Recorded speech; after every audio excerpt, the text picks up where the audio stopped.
श्रीमद् भगवद गीता ज्ञान यज्ञ प्रवचन क्रमांक 414 अध्याय 10वां विभूति योग और श्लोक क्रमांक 42। जय महाकाल। आज 2 जुलाई 2021 है। ओम त्र्यंबकं यजामहे सुगंधिं पुष्टिवर्धनम् उर्वारुकमिव बन्धनान् मृत्युर्मुक्षीयमामृतात्। समस्तजनकल्याणनिरतं करुणामयं नमामि चिन्मयं देवं सद्गुरुं ब्रह्मविद्वरम् वसुदेवसुतं देवं कंसचाणूरमर्दनं देवकी परमानन्दं कृष्णं वन्दे जगद्गुरुम्। ओम तत्सत्। भगवान अब इस अध्याय के अंतिम अर्थात इस 42वें श्लोक में भी अपनी योग शक्ति को बताते हैं। भगवान कहते हैं अथवा बहुनैतेन किं ज्ञातेन तवार्जुन विष्टभ्याहमिदं कृत्स्नं एकांशेन स्थितो जगत्। अन्वयार्थ। अथवा हे अर्जुन, एतेन बहुना ज्ञातेन तव किम। अरे भाई, इस प्रकार बहुत जानने से तेरा क्या प्रयोजन है। अहम इदं कृत्स्नं जगत् एकांशेन विष्टभ्यः स्थितः। मैं इस समस्त जगत को अपनी योग शक्ति के एक अंश मात्र से धारण करके स्थित हूं, ऐसा भगवान कह रहे हैं। आइए इस 10वें अध्याय के अंतिम श्लोक पर हम लोग चिंतन करने जा रहे हैं। ये सब भगवान की कृपा है और सद्गुरु का आशीर्वाद है, इसलिए ये बहुत बड़ा कार्य वे हमसे करवा रहे हैं। नहीं तो हम कहाँ गीता पर बोलने लायक है। ये तो भगवान की कृपा है कि वह अपने से ये बहुत बड़ा कार्य करवा रहे हैं। आइए भगवान कहते हैं हे अर्जुन, तुम बहुत ही हृदय के सरल हो, अतः मैंने तुमको मेरी ये अनेक विभूतियां बताई हैं, क्योंकि आपके सामने मुझे अपना हृदय खोलने में कोई भी संकोच नहीं होता, क्योंकि आप मेरे से अलग हो ही नहीं। हम दोनों एक ही है और हृदय वहीं पे खोला जाता है जहां पर दोनों हृदय में एकता हो। एतेन बहुना ज्ञातेन तव किम। हे अर्जुन, तुम मुझे इस तरह बहुत प्रकार से भी जानोगे तो उसका तुम्हें क्या लाभ होगा, क्योंकि मैं बुद्धि की पकड़ में तो नहीं आता और मेरे प्रतीक तो लाखों हैं। किस किस से परिचित होना चाहते हो। मिट्टी के हजारों बर्तन बने हैं और भी नए नए बन ही रहे हैं। कितने करोगे उनकी गिनती। वे किससे बने हैं, क्या उनका प्रभाव है, ये सब प्रश्न अर्जुन, ये सब व्यर्थ है। इन हजारों प्रश्नों का एक ही उत्तर है कि तुम उन घटों के कारण को जान लो।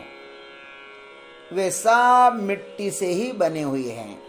वाचारंभणम विकारो नामधेयम मृत्तिका इत्येव सत्यम। उसमें मृत्तिका सत्य है और शेष नाम रूप जितने भी विकार है ना, वे मात्र नाम मात्र है और उसका कोई भी अंत नहीं है। इसलिए कहाँ जानना पाओगे? यहाँ पे उसको कितना जानोगे? अहम इदम कृष्णम जगत एकं शेन विष्टभ्य स्थितः। वैसे परमात्मा एक ही है कि सब उसका ऐश्वर्य है। प्रभु को जानो तो सब जाना हुआ ही प्रतीत होगा। एक को जानो। जैसे आकाश में सूर्यमंडल एक ही है, मगर उसकी रोशनी त्रिभुवन में फैल जाती है, वैसे सब भूत प्राणी उस प्रभु की ही आज्ञा मानते हैं। यह प्रपंच उसका ही वैभव है। सब में वह भरपूर लबालब भरा हुआ है। अतः यहाँ पर कोई भी निर्धन नहीं है। प्रत्येक मनुष्य में उस प्रभु को जानने के बाद सब सामर्थ्य आ जाता है। सब सामर्थ्य उसमें ही गुप्त भाव से रहता है। जैसे कामधेनु यदि किसी की इच्छा पूर्ण करना चाहे तो क्या उसे वह सामग्री अपने साथ रखनी पड़ती है? नहीं, सब ऐश्वर्य उसमें ही भरा रहता है। जहां जहां पर परमात्मा की विभूति है ना, वह सर्वथैव परिपूर्ण है।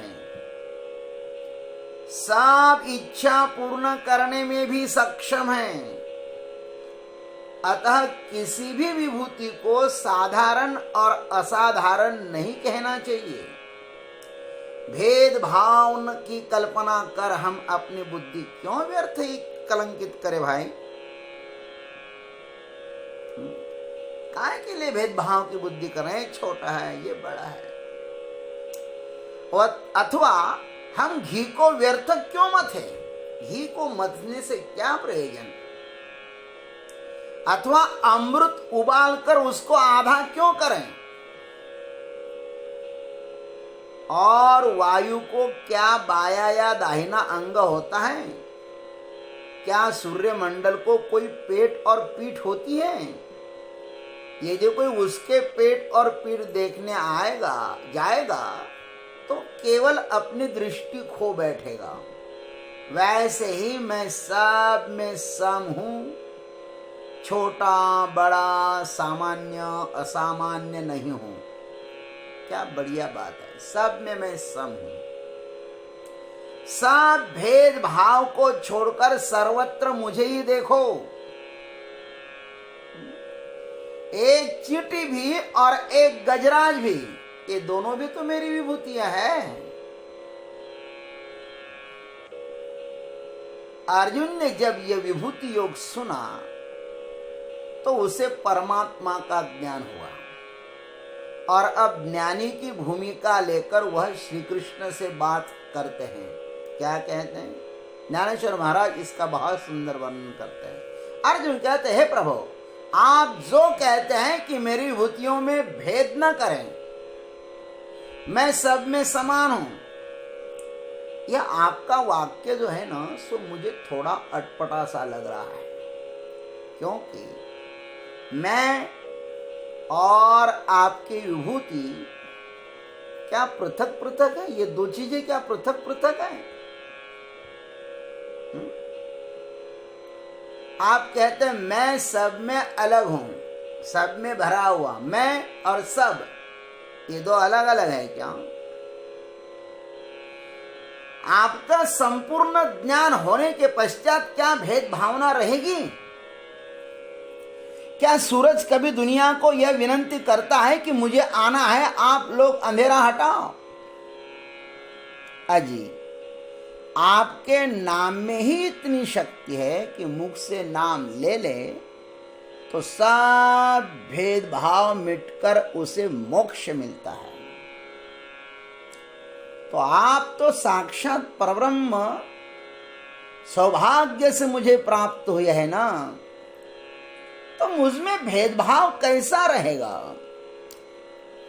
अब भेदभाव के लिए कोई जगह ही नहीं है।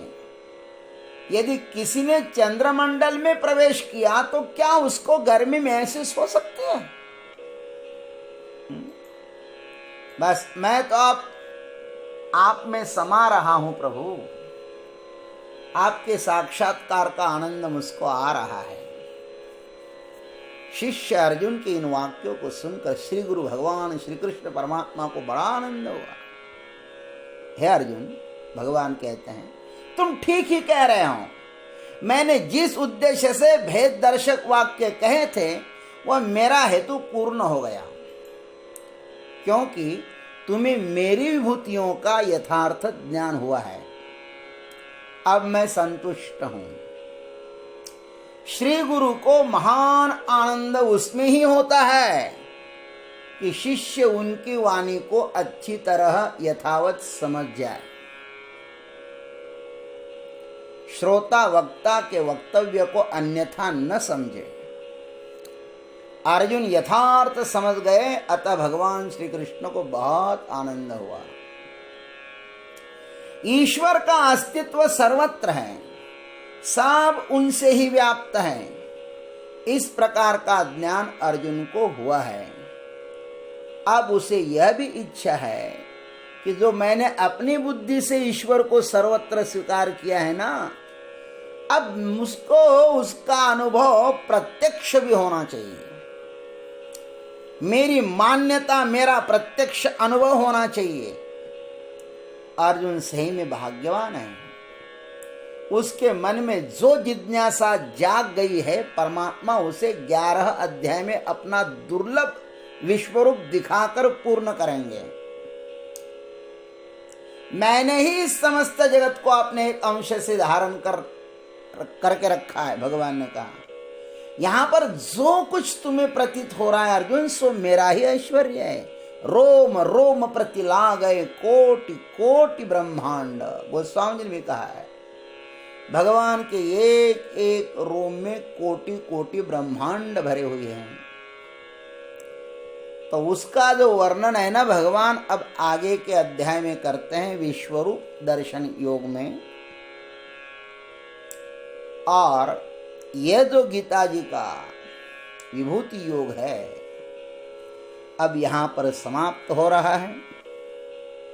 भगवान श्री कृष्ण परमात्मा के श्री चरणों पर, भगवान श्री महाकाल के श्री चरणों पर इस भावार्थ मंजरी को हम अपने सद्गुरु के आशीर्वाद से समर्पित कर रहे हैं। इस 10वें अध्याय में जो कुछ भी हमने आपको सुनाया, वह सब हमने अपने गुरुओं से सुना था,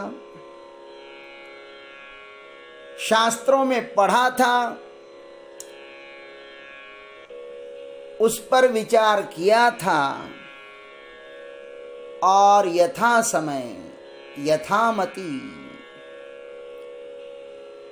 और आपको यहां पर हमने निवेदन किया, उसके बारे में कुछ कहा, तो आपको अच्छा ही लगा होगा। तो हम भगवान को प्रणाम करते हुए इस अध्याय को अब पूर्ण विराम दे रहे हैं। अब कल से विश्वरूप दर्शन योग में प्रवेश करेंगे। ओम तत्सत इति श्रीमद्भगवद्गीतासु उपनिषत्सु ब्रह्म विद्यायां योगशास्त्रे श्रीकृष्णार्जुन संवादे विभूति योगो नाम 10मो अध्यायः। ओम श्री सद्गुरवे नमः। जय गुरुदेव, जय जगदीश्वर, जय जय महाकाल। ओम तत्सत।